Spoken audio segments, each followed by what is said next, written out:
continuing our negotiation stuff we started a couple weeks ago. We're gonna do negotiating from the seller side today.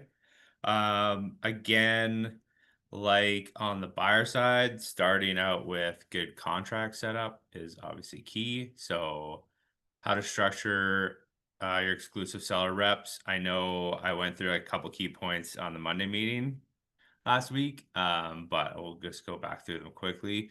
Proper seller communication is key, and then navigating competing offers. This one, if you do it right as a selling agent, you look like a superstar, and if you fumble this, you can leave a lot of money on the table. So I want to cover those as our key points today. Uh, let's go over the ESRA quick. So inclusions and exclusions, very important. This honestly is one of the biggest things where sellers get disappointed in realtors when you don't capture these things properly. Because then buyers come in, they're like, oh, well, you said the wall hooks were included or not excluded, or this was included or not excluded, or like, or they start negotiating something, which is fine. But your sellers have to understand like what they want to give up and not give up. So definitely a key point. A lot of realtors just like whip through this, like, oh, standard refrigerator, stove, this. Like, take the time to go through your client's place, say, is anything else up for grabs that normally wouldn't be? And are you expecting to keep something specifically in this room, in this room, in this room? Go through every single one. Because if something's attached to a wall, you can get into that gray zone even if it's like some shelving unit, but if the buyers think it was attached to the wall to begin with, there might be some confusion there as you go to close. So capture everything there properly. Disclosures, terms, conditions, like we discussed a couple weeks ago on Monday meeting, very important to protect yourself and the client. And take the time to review your clients with your clients. Review with your clients properly, not property. It's your duty as a realtor. So like you need to explain these contracts and having that consumer guide signed. One of the things is that you're like going over the contracts and going over the relationship properly with your clients. So that's a good place to start. Uh, uh, you guys see that seller rep form right there? Okay. So example seller rep here. So like I said, inclusions and exclusions, like this is key for everybody. Less confusion on the buy side. You know what you're putting in when you get to enter in pillar 9, or if you're using TCs, they know what to enter. Clearly identify anything, and especially if you're taking stuff off the wall.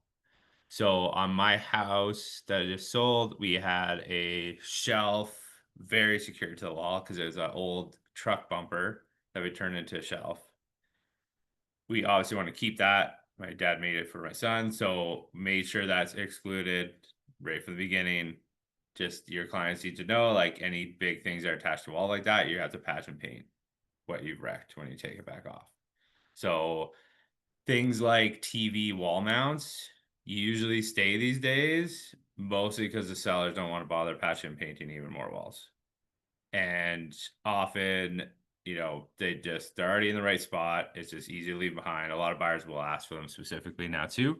But if you want to exclude your TV wall mounts, that's fine. Just make sure the walls are patched and painted after. So have these conversations so that your sellers have that trust right from the beginning. Because things like not fumbling the fine details when you get to the negotiating front really helps with your client relationship because they're going to trust you that, like, hey, I know it's not the exact number you wanted, but this is a really good offer. This is why I think we should take it. If you start fumbling things right from the beginning, it's really hard to get them over that hump when it comes to like the fine details of negotiating. Um, Again, dates, like we discussed a couple weeks ago, has to be at least 2 months, but try to be going a lot longer than that these days. If you can just sign a standard 6 months on a regular home and a standard year on luxury, that's where I would try. Um, for condos, especially, this is a good reminder. Like Emily just found out, like go check. And I mean, Rick found out the hard way a few weeks ago. It's your reminder to check with property managers and stuff on the condo side to make sure if you're allowed to sign, allowed to lockbox, allowed to do open houses. Other than that, this is telling the client, like, this is what I plan to do. Um, with your property. So make sure that's filled out. And then, like we discussed, this is a big key. So during this agreement and X days after the agreement ends, you must give us copies of all offers you receive for sale on the property unless you sign a seller rep with another brokerage that begins after this agreement ends. So make sure these are filled out to protect yourselves. I recommend 90 days, at least 60. At least try to like push the client to not, give them 15 days to take the listing down and then sign a private deal. So like make this a decent amount of time, 60, 90, 120 on the big ones. Same down here. So 90 days, 30 days if they owe you money. Explain all of these to your clients, walk them through them, and make sure you have expenses to protect yourselves if they decide to pull the property from the market altogether. So in this case, there's a condo. I just put $1,000. I'm not spending a huge amount on that media package. It'll be about 1,000 total with the video. So I know I'm covered there. And the only, especially like on condos like this, she might rent it out. So if she decided to, oh, I gotta get a renter right when we're trying to list it, then I'll make sure I at least get my $1,000 back. Any questions on the listing contracts in general? Is good with them.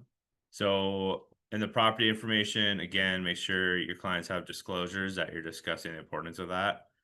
This will kill you in negotiating. It will kill you after negotiating. It will just kill deals altogether. You need to understand what's in the property. You need to understand what they have permits for or not. And basement developments are the biggest thing that people don't pull permits for half the time. So if they have a developed basement and they did it themselves, especially, make sure you're asking that question, like, did you pull permits, electrical, plumbing for this development? If they did not, that's fine. Most buyers are fine with it if it looks okay overall.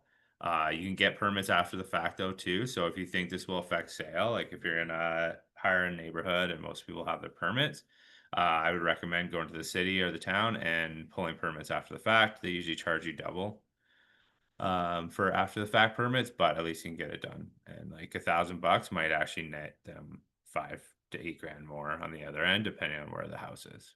So have the discussion on permits. Make sure there's no disclosures. If there are disclosures, make sure you have them properly noted in the listing for the agents, because otherwise you're negotiating from a bad stance to begin with. Because you might come up with a price and then you're like, oh wait, but there's this. That's going to affect you big time. So really, really key to set you up for success when it comes to dealing with the buyer's agents. Can you give some examples of disclosures, common ones? Permits is the biggest one. Permits. 100%. Yep. Yeah, I just had to do a disclosure on my heritage house because they've developed the basement, but they pulled the electrical. So we've got that, which is great, but they didn't do any building permits. And then the washroom is just like roughed in. So we didn't pull any, they didn't do anything. So they didn't pull any plumbing ones. So I had to They make sure that. never touched the plumbing. They never moved any plumbing. No, It's just they don't need one then. yeah. So, but yeah, The electrical is the only thing you need in that one. yeah. You should be fine. Yep. Mhm. I have the same thing, but deck was built without permits. Yeah. Decks are often a big one. Oh, You don't need a permit for certain things on the exterior too, though. So there's like, depends where you are, depends how high you're building stuff. if the deck was below a certain square footage, yes, Yeah. but this is like a massive deck, so I definitely know. I think it's like 200 square feet or something is like the common size that you can build without a permit. Yeah, and it varies. Probably changes between municipalities. Yep, 100%. So yeah, know your zoning, know your codes a bit, do the research if you need to. All cities, towns, counties like have stuff pretty well published these days online, so you can pull everything and search through it, find the answers you need if your client doesn't have them. You have to disclose material latent defects. Uh, this one, like, you need to explain to your clients that if they had a flood or something and they did not remediate it properly, they still have to disclose it. So if they're like, oh yeah, I fixed this up myself, that is not, you still need to disclose then. If you had a professional company come in, fix your foundation, do everything properly, and it's all signed off, you no longer need to disclose. We're literally going through that right now with the closing I had in Langdon a few weeks ago. Um, once the buyers took possession, literally they took possession on Friday, Saturday, Sunday it rained. The inside of the window filled with water and is like leaking, and then like is leaking through and inside to the house. And our lawyer is literally like, there's no way you guys didn't know about this, and sent them quotes and stuff to remediate it. The other side said like, well, we're sympathetic with the issue, we're not doing anything. And then our lawyer came back and was like, we've discussed with the home inspector, here's the photos, here's the evidence. It is clear that this was an issue in the past. It is clear that it was tried to just like paint it over and kind of covered up. You guys did not disclose this. Like, we have no problem taking it to kind of court at this point.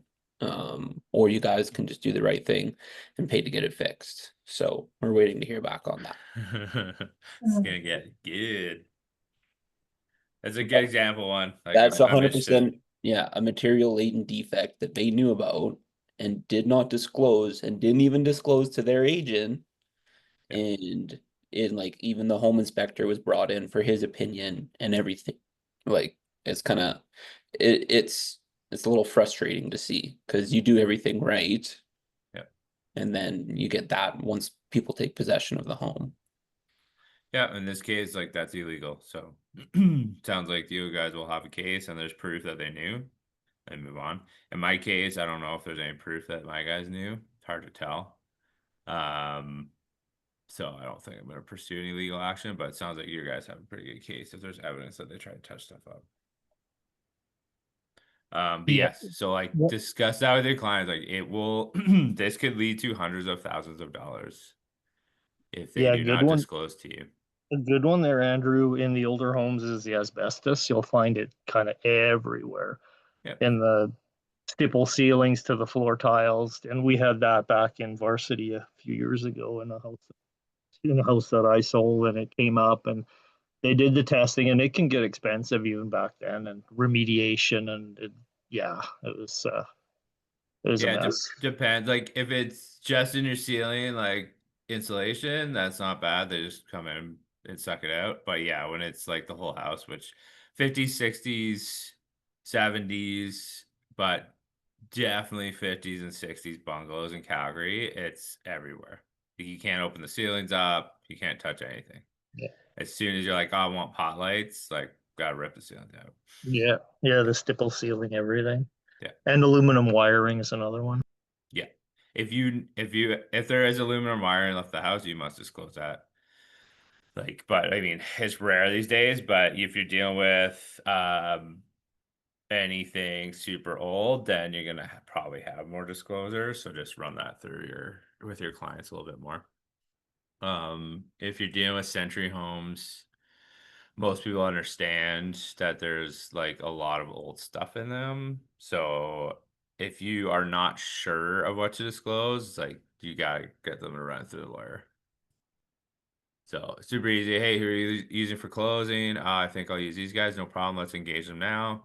All right, Summit. We got a question. These are the things in the property. What do we need to disclose? The lawyers will make sure you stay above board. They will make sure that you disclose the right things. And no, this is fine. You don't have to disclose. You fixed it properly. Okay, thanks. Like make sure it's run by the lawyer if there's any confusion, and that'll protect them later on. Because yeah, the sellers right now of the one Joel's on, if they feel their agent did not have this discussion with them properly, then after they're done dealing with Joel's buyer lawsuit, they're going to turn around and sue that brokerage. Guaranteed. Happens every time.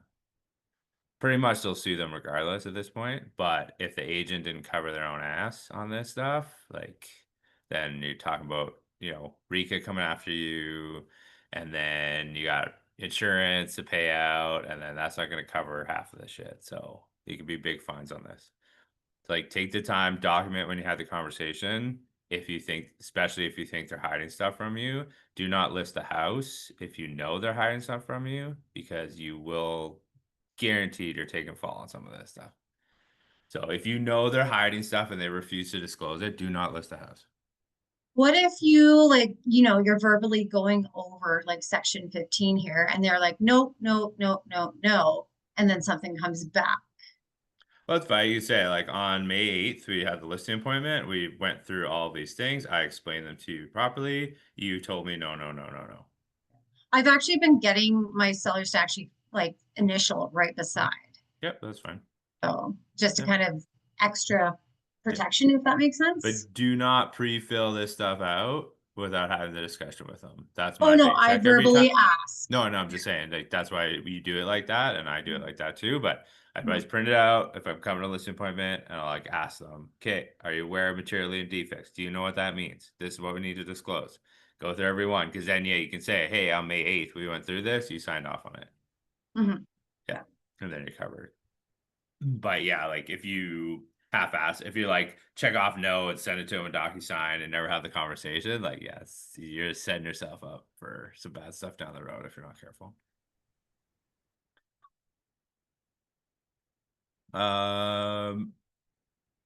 If that's set up, I really think the relationship's off to a good start with your sellers, and then they're hopefully going to trust you a little bit more as you get to the negotiating table. Competing and non-competing offers. So in competing offers situations on the seller side, you need to be able to communicate effectively with your clients and then all the buying realtors. So I want to spend some time going through that because it can get a little confusing for everybody and it can be a lot sometimes. Like I've had 12 offers before, stuff like that. It's like a lot to keep track of. So I'll run through that quick. And then kind of go through more negotiating. So building rapport with your clients, obviously step one, like we discussed. Understanding buyer confidence. So you need to understand where the market is, what the buyer sentiment is. We know buyers are looking for more deals now. So understand where that is before you start negotiating with buying agents. Like on the buyer side, on the seller side, build rapport with the buyer and agents. What do they need? What's your seller's biggest thing they're looking for? Like try to build a rapport and good communication with them back and forth so that you can have a good discussion on the offer side. Respond to counter offers, timely manner, but let your sellers have time to digest each offer. So on the buyer side, I know you can get a little antsy because you're like, hey, I need a response, need a response. On the seller side, you know, oh, hey, my client's working night shift. They do not have time to look at this. We're going to look in the morning. So they set that expectation with the buying agent so that they can keep calm with their people. And like we've all been buyers agents, just, you know, I just want communication. Hey, we are not going to respond until 10 a.m. tomorrow. Perfect. I'm going to go to bed. All I need to know. I can keep my clients calm. We can move on. Because you know, if they are actively looking at something, it's nice not to sleep on it. But if it's like, hey, this is the deal, like we're looking at this tomorrow, it's all good. Keep your buyers calm and they'll keep going. And on the seller side, this is what we've done. We've set it up. Be confident in it. Buyers agents will try to bully you. They'll be like, well, I need an answer by midnight. Like, well, it's not happening. My clients don't want to do that. So you're representing your sellers. This is what it is. And like the buyers are going to buy the property if they want the property. But again, it's good to know where confidence is in the market in general, right? Because if you have had this listing on the market for 4 months and you have good buyers and now your sellers are just trying to stall, you need to maybe keep your sellers moving too. Like, hey, we don't want to lose this offer. And in this case, the buyers do have 3 other options. They like yours the best because of the yard, but these other ones are pretty similar. And if we push too hard here or we take too long, we do not want to lose this deal. We've been waiting 4 months for it. So that's where you need to understand like what their options are out there so that you can kind of direct your sellers into what the time they can take to decide. So who's done, well, Emily, you done competing offers a couple times now. I've had a few. What's your biggest takeaway as far as like communication? Honestly, you know what? I really like when the buyer's agent actually calls me versus just submitting an offer or just sending a text being like, hey, this is Aiden. I'm sending over an offer. I'm like, who are you? Like, what are you about? Right. So, yeah, no, just having that first touch point with the other agent, right? Kind of big for me. Yeah, and I've had people just submit offers randomly before they would talk me to, but my first thing on that is I pick up the phone, call them back. That you So want me to present this offer to my client, you gotta at least have a conversation with me first. We can totally. go from And there. like I know when I'm submitting offers, I always call, and then if they don't answer, then I will text and just saying, hey, I've tried calling, you know, I got an interested client. I'm emailing you over now. Yep, exactly. Like start that train off. And if you are expecting multiple offers, set a time to stop taking offers. That's my biggest advice right away. Just like, hey, and right now it's hard to tell sometimes. You're like, I don't know what's super hot, what's not, maybe. Um, so you can also see how the first couple days goes. But if you had like 15 showings and you have like 5 people saying they want to submit offers, it's best to then is like, hey, we have a lot of action. We're just gonna review everything on Saturday night at 7 p.m. Mhm. So like you can jump in and reset that time. Your sellers can also take offers before the time you set. But yeah, try to set something so that agents know when to hit their offer in for. Um, and I try to stick to it. Like if I say all offers in by 5 p.m., like you can't send me something at 5:45, like already reviewing. So, you gotta like try to stop people and like keep them honest. That being said, always expect to like wait an extra 30 to an hour on anything you set just because people are running around. So you obviously want to get the best deal for your sellers. Um, Once you start receiving offers, you need to keep them organized. That's the biggest thing. In the listing process one, I have a multiple offer spreadsheet here. So something like this is good. Um, That way you could send this to your sellers. You could also keep it organized for yourself so that you know which offers are which and just have some close notes on them. I label the offers as they come in. So like offer one with the agent's name usually. That's how I keep organized. But something like this will help you. So it's like, okay, agent name from EXP. I know they put in the offer price of this, 30K deposit. That way you could quickly review. Okay, we got 8 offers in. Here's our top 3. You guys good with that? Yeah, let's review the top 3. Okay. Now let's just go through the top 3. Now you're not reading through 8 contracts with your sellers when, 5 of them aren't even close. But you have all the info here. You presented the info. Hey, all these have like all the conditions. These 2 are unconditional. We can start with these if you want. Okay. So have this organized. I think the spreadsheet helps a lot, especially when you're getting into like 3 plus. You really got to stay organized. When you're hitting 8, 9, 10, 11, 12, it gets pretty crazy. So the other thing I have in here too is to use showing time to communicate as well. So in showing time, don't click everybody. You can send a message, and I have the demo in here, to agents that have showed the property. So you can start with that. Hey, we got a lot of action, all offers. We're going to want all offers in by Sunday at 5 p.m. We're going to review them right after that. We'll have decisions made by 10 p.m. on Sunday night so that everybody can, go to bed and start their week. So you can send that out as a group text. And there you can also put, hey, I have offers from this person, this person, this person, this person, this person. Reminder, offers are due by 5.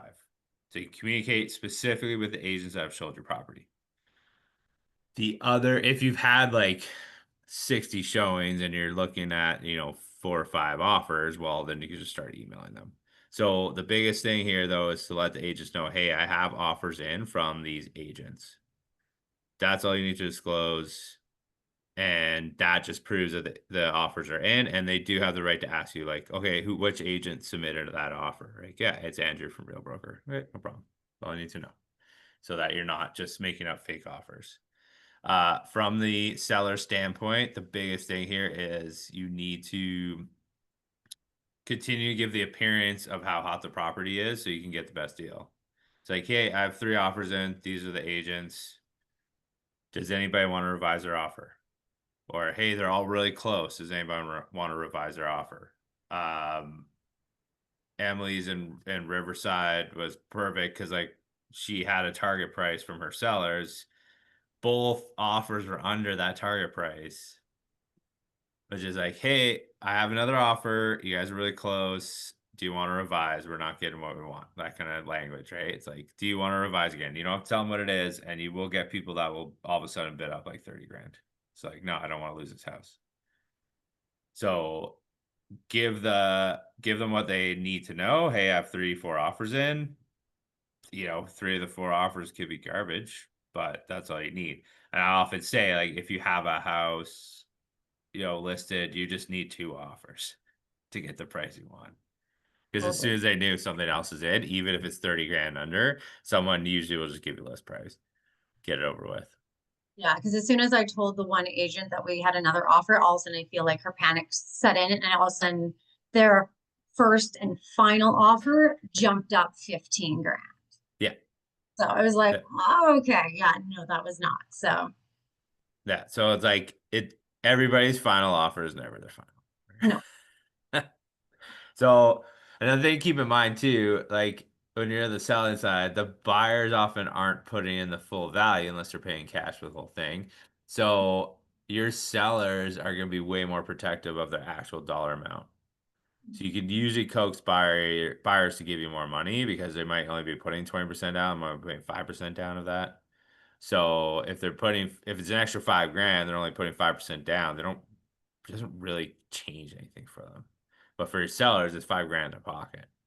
So like that's where your sellers will hold the line, and more often than not, as long as your line is reasonable and you're not like way overpriced to begin with, if you just hold the line, the buyers come back to you. So do not cave to the buying side when they're like, this is the final offer, we're walking away. Again, understanding the market. So like first offer in 6 months and your people need to get rid of this thing, maybe you got to give a little bit more. Like don't take the chance. But, you know, your first 2 days in the market, you got an offer in and they're trying to play hardball on the buy side. I mean, you have most of the wiggle room there. So use that to your advantage. Like, hey, we're good. Why don't you guys think about it and get back to us tomorrow then? So, like, you could give and take a little bit, obviously, to get the deal done. But overall, on the seller side, you might have a line that you're going to hold way more than the buyer side will. So that's the biggest difference from here. It's like, well, I need 640 on this house. That's like my bottom. All right, that's all I need to know. We will make sure to get you at least 640. And then that's you know where your bottom is. So like, hey, we're like, this is our final offer at 635. No problem. It's not gonna be enough. I'll take it to my client. Take your client, come back. Hey, 640 is all we can do on this property. So you guys are gonna have to come up. And like you will see 95% of the time that we'll do that. So I find the higher you go, I think I mentioned the buyer one, the more people dig their heels in. Like you'll be 1.55 million and people like will not budge on 10 grand. It's crazy. But overall, the buyers will usually come up to what you need if they really want the house. So understanding where your sellers are at, their motivation, obviously key there because you don't want to lose deals, but you also want to fight for them. Now, on this side of things, when the offers come in, if we're non-competing, then okay, thanks for the offer. I'll take it to my client. You do not need to discuss much other than that when you first get the offer in. Do not play any cards. Just make sure you're okay. Accept that offer. Thank you very much. I'll take it to my clients. Take it to your clients. Clients tell you to go tell them to F themselves because it's a shitty offer. You don't do that. You try to remind them that we can counter offer. But no, review the offer with them properly and then figure out a counter strategy. The biggest thing with sellers I've found is a lot of them get insulted really quickly. And then all they want to do is not counter something, which makes no sense to me. You can go back to someone, thank them for their offer, and say, we like our list price. We don't want to move from it. That's it. Now the buyers know, okay, well, it's list price or nothing. Or give me something closer so we can talk. But you can counter the, hey, the list price is the list price. We like our list price. Or hey, we just did a price drop yesterday. That's what happened on mine. Like I just dropped the price 15 grand. I'm not giving you another 10 grand off. Like I already dropped the price to where I think it needs to be. So 700 is the price. You know, like the guys on my house offered me 25,000 below that. And I was just like, thank you very much, but 700 is the price. I just lowered it. That's the price. So I wait your next offer if you want, or no, we'll just wait for somebody else. And like within 3 hours, I have full pop. It's like, so counter, always just counter. You can respectfully decline the offer too, but like never just like ignore stuff or just, never tell them like, hey, this is garbage. We're not even responding to this. Like, this doesn't get you anywhere. So, but you will often have to talk your sellers off the cliff, even on offers that you might think are pretty good. Some people just get super insulted on this side. So it's like a lot different on the psychology part than when you're dealing with the buyer side. It's like that's your biggest first step on negotiating is with your own clients. Hey, I know this isn't where it needs to be, but what would work for you guys? Like, man, we can go like 10 grand less. All right, well, let's just tell them that we like our list price. We'll let them come back to us something a little higher. Once they get in the ballpark, then at least you know where your wiggle room is. If someone comes in really low, and I mean, maybe Bill, Joel, Emily chime in too, but for me, if someone comes in really low, there's not really anywhere to go because if you lower even 5 grand and they're 50 grand too low, then you already start playing this like game. Meanwhile, they're not really in the ballpark. So you're not really going to close the gap. Like for me, I try to get the buyers to close the gap a little bit more first, and then we can start talking. Yeah, I usually do that because the one offer we got on the Riverview house was really below. And I just went back and just said, I appreciate it. I presented it, but there is a certain price point that my seller is looking for. Would you like to revise? Like I didn't say anything about price or anything, but just would you like, there is a price point. Would you like to bump up that offer? Yeah, I guess it depends like how the offer is written. If it's like super tight conditions and everything else is good, but like the asking price is terrible, then it's like, you know, really like everything else I see with you guys offer, really want to work with you guys, but just at that current price you guys are, giving us, that's just not going to work out. We think we're priced really well, so we're still looking for list price. But everything else we love and would love to work with you guys. So that's where we're at. Yeah. That's a good point. Yeah, I think too, you got to look at market trends and the curve of the market where it's going. And a few years ago, I actually had a really low ball, we'll put it, offer that was basically bare minimum. And my guys got so mad. They said, well, we're countering. Yeah. And they like the buyers was like, okay, well, we need a counter. So they said, well, you know what? Screw this, we're going to counter with 20K on top of our list price. And so they came back and it kind of shut down right there. We're like, okay, well, we're countering at whatever, 20 over what our list price is. And they said they can take that and smoke it for all we care. Yeah, exactly. No, it's like you need to get them up. So I think when you're starting out, that's kind of your key. It's like, let's get in the ballpark. You know your bottom line. We can counter after that. So if someone comes in and it's in the ballpark, then I think your counter strategy has to be something that's going to move the buyers to where you want them. But if you overplay on the first counter, like buyers just, they'll think they smell blood kind of thing. So I think for me, if someone comes in 680, list price 700, I'm willing to take 690. Like you can either go back with, hey, I'll do 690 because this, or you can, hey, we'll counter back 695. I really like our list price, but like we're willing to give you guys a bunch. I really want to work with you guys. Where I find some people go wrong is like they'll be like, well, counter at 698. And it's like at that point, just tell them like, hey, we really like our list price. Like you start going $1,000 at a time, it just like it's just so much back and forth. I really want to close the gap as quick as possible. So like I'm fine in the current market to say, hey, we will do 690. That is our bottom line though, and this is why. And my clients are fine with that number. If you guys want to match that, we're good. And then if the buyers come back 685, then it's easy conversation. Like I already said, like we'd like 690. We think that's where it is. We're good with that. And just let the buyers come up 690. Because you will get those buyers agents that like will try to pick apart a couple grand. Just like you can hold the line on the seller side. That's the biggest difference. And that's the nice part. It's like, hey, you want this house? That's great. We can sell it to somebody else too. So if you want the house, this is where you're going for. So you can guide the buyer's agents a little bit more, which is nice to make sure you get that price. Okay, I gotta run, guys. Take care. Yeah, have a good day.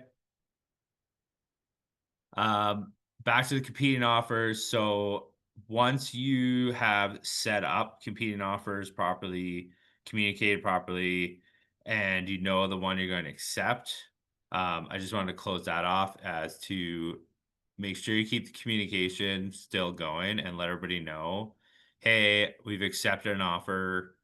We're sorry we did not accept yours. Thank you so much for submitting and all that too. That's just a key piece to keep the buyer's agents happy. And you never know, like the offer you picked could fall apart and you might need to go back to those buyer's agents and ask them if they want to submit again. So that's, I think, the biggest difference. It's just how much more communication you have to have when you have multiples and like try to keep everybody informed the whole time, but also let them know at the end, hey, you didn't get it. And I'm sorry for that. And thank you so much. It goes a long way as people understand what's going on. And if you have 10, 12 offers, you don't necessarily call every single one. You can send emails, send texts. If you have 3 offers, like you take the time to call the buying agents to just let them know, hey, we're going with a different offer. And this is why. Counter offers. Any questions? Like, I mean, we've discussed some of yours on your listings as they come in, but where are you as like presenting counters Sorry, presenting counters to my clients. to the buying Oh. agents? Basically, yeah, I'll either, quick phone call, quick text, just being like, just letting them know, like, I do have, counters.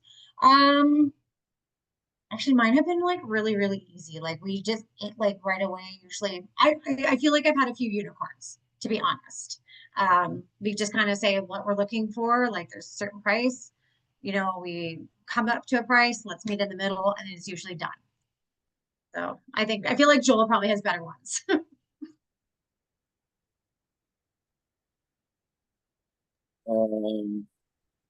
As far as counter offers go and just kind of discussing them, like I guess it all depends situation, like clients, they have like this dead set number on what they need to sell on. But like I say, like it also does boil down to are we getting possession and is it good conditions? Like, are these some other things that we have to factor in here? I know maybe, if we have a few offers and we're getting, this one with a good price, but possession is out to lunch and we can't do that.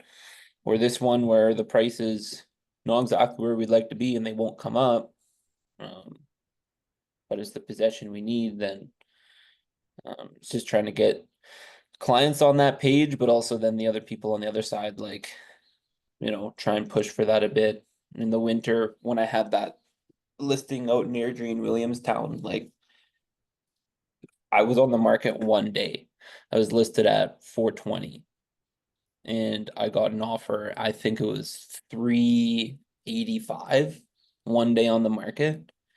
And I just went back to him. I'm like, seriously, like we're one day on the market. Like that's kind of ridiculous.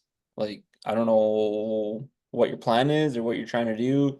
And it was like, I think 2.5 weeks of conditions as well. It was ridiculous. And I'm like, this offer is just, it sucks. It's terrible. Like there's nothing good about it. So you can take it back to your client and I suggest you revise the entire thing because this sucks. I think he sent me 6 offers in the end. And it was coming up like conditions stayed the same because he was telling me how they have to stay like that. And it was just like $5,000 more.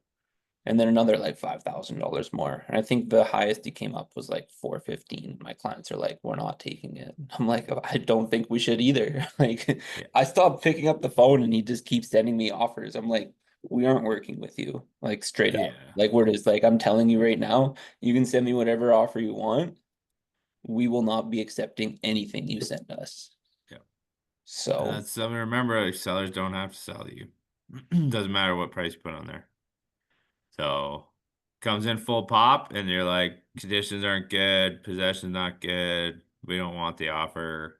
Sellers don't like them, like, because they did something like that. They don't have to accept anything. There's no rule to accept anything. well, because then your sellers are just like, well, why couldn't they have just done that the first time? 100%. Like, we don't want to work with you then. Yep. Makes no sense. And I was telling him, fine, like if you want all these long conditions, I want home inspection done with like at least within like 5 days. Yep. No, I can't do that. I'm like, well, yes, you can. Like, if you want, 2 weeks of financing, I want home inspection done within 5 days. Yep. And like just to try and, okay, if you're gonna screw me around for that long, well, there's gonna be something you guys are gonna pay for and get done within this time frame while we're waiting for this, and they wouldn't go for it. So we're not working with you. Like, I'm not being And tied up for conditions in November for 2 weeks, only Yeah. for you to then come and pushing you say, closer to December. yeah, and then for you to come back and say, oh, here's a waiver. We didn't clear financing. And somewhere along the, I don't know where this rumor started. Somewhere along the line, some people got in their head that if they offer full price, someone has to take it. It's like, I don't have to take anything. I don't have to sign anything. You can send me 50 over. I don't like you. I don't have to sign it.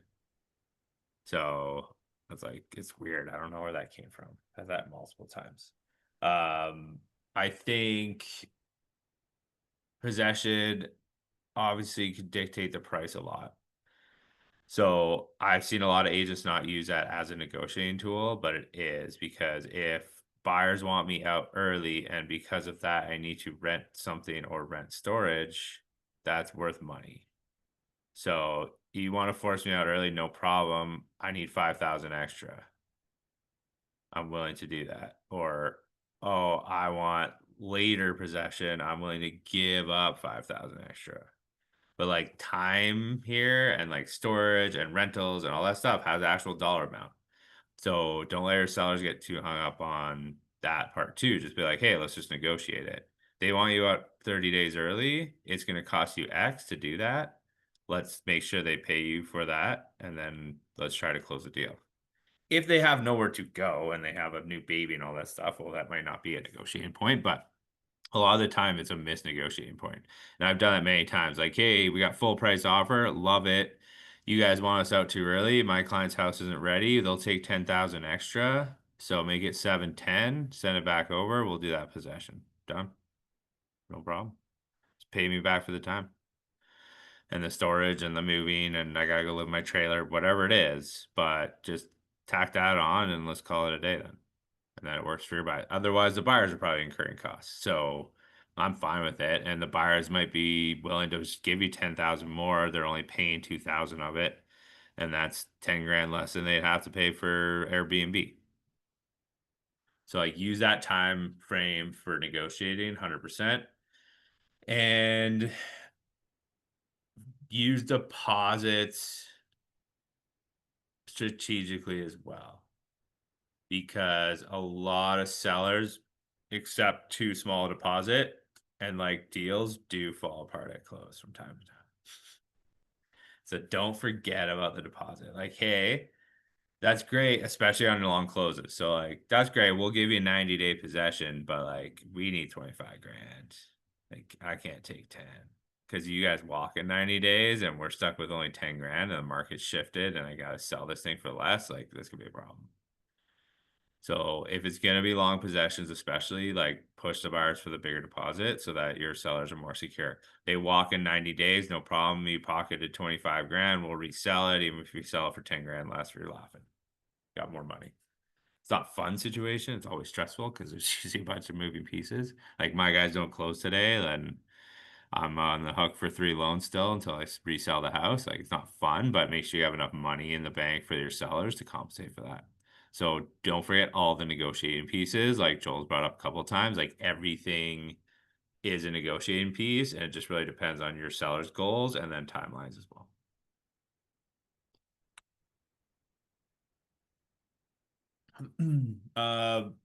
Like the buyer side, stay calm and confident, know your stuff. When you go back to the counter, like, hey, these last 3 houses sold for this. Like, if you're going back and forth, like, you can spend the time, break it down, show you know your market knowledge. Like on the buyer side, I normally don't counter the first counter. I'm not going to start talking about the market. Like, hey, thanks for the offer. 690 is where my clients want to be at. That's our counter offer. Everything else is good. They start nitpicking like 5 grand at a time, 2 grand at a time, that kind of thing. Like Joel was saying on the last example, then it's like, hey, why do you guys think we're at 385? They're really curious because this is how we priced it, and you can walk them through it. Like, we know where we're at. I like the price we're at. This is why. So you start walking them through it, have that confidence to tell them where the market's at, and make sure you know your stuff. Understand your seller's goals and make sure you know exactly when to like put the hard line down and exactly when, like, hey, let's give them what they want because you guys need this sold. So in this case, you know if your sellers need to sell this house or if they have time to play with. So like Joel's got clients right now, they don't really have that much time to play with and they're starting to play hardball. So you need to like coach them through that. Down 10K if anybody's interested. It took it down 10. Hey, at least it dropped it. Yeah. It's fine. But yeah, like he's got to stay on them. Like this is a weekly conversation now. Those ones are more stressful because they're like, hey guys, I know we didn't get an offer this week, but we got to figure out a plan because you got a month and we're running out of time. And like it just hit a point where I had to put together like this full email, and it was literally like, here's the amount of showings we've had, here's what the feedback's been, the amount of people kind of through open houses, here's what they've liked about it, here's the negatives about it, here's comps in the neighborhood, stuff that's going on, and how that's going to change buyer perspective with your guys' home and where we're priced at currently. Yep. Here's all the marketing efforts that we've put into the home, and here's the recommendations on what I think we need to do moving forward in order to get your home sold. Because currently, 12 days on market, 2 showings, and 10 people through 2 weeks of open houses is not it. So we need to do something 100%. different. Yeah. In the seller course on school, in the communicating with your sellers, keep them informed. I do have a quick template for a weekly update in here if you ever need, but you can just kind of template something too if you want. But it's got like amount of showings, maybe.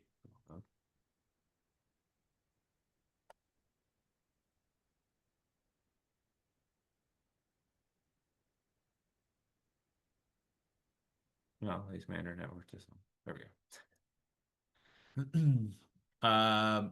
So we've had this amount of showings, we have more scheduled, we're doing open house, this was a feedback, so like just kind of guides you as stuff to say, but basically everything Joel just ran through. Like give them the exact numbers of like what you're looking at and keep them informed on what buyers are saying. You have showing time reports, you have realtor.ca reports, that's all in here too. I highly recommend you use all of these to show your buyers or show your sellers where you're at. Now, if you've had like 2 showings, I mean, that's easy. Hey, we've only had 2 showings, but use the realtor.ca traffic too.